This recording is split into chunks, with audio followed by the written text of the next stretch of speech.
मेरठ जनपद में लगातार हो रही अघोषित बिजली कटौती को लेकर संयुक्त व्यापार संघ ने सरकार और विद्युत विभाग के खिलाफ मोर्चा खोल दिया है। संघ का कहना है कि कई घंटों तक बिजली गायब रहने से व्यापार और उद्योग बुरी तरह प्रभावित हो रहे हैं।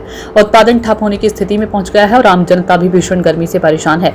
संयुक्त व्यापार संघ ने मुख्यमंत्री और पीवीबीएनएल प्रबंधन से तुरंत विद्युत आपूर्ति सुधारने की मांग की साथ ही चेतावनी दी है कि अगर जल्द व्यवस्था नहीं सुधरी तो व्यापारी आंदोलन करने को मजबूर होंगे। एमडी विद्युत विभाग से हम लोग मिले हैं।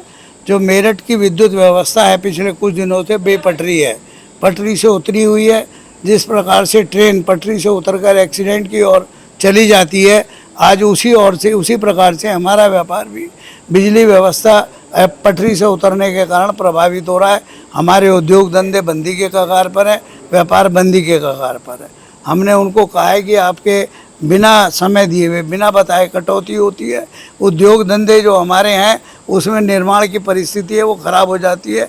हमें विद्युत नहीं मिल रही, दूसरी तरफ हमारा प्रोडक्शन ख़राब हो रहा है।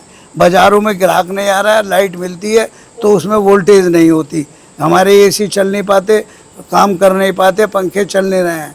ऐसी परिस्थिति में काम करना मुश्किल हो रहा है। उन्होंने कहा है हम इसमें सुधार करेंगे, सुधार की आवश्यकता है, इस निश्चित रूप से आपको सुधार मिलेगा।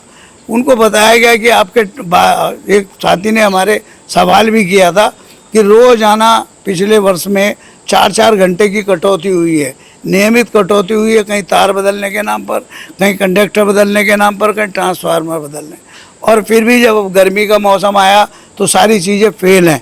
इसका मतलब परीक्षा में आप फेल हुए हैं, इसको भी देखने की ज़रूरत है। उन्होंने कहा है इस पर हम गौर करेंगे, देखेंगे और इस पर काम करेंगे।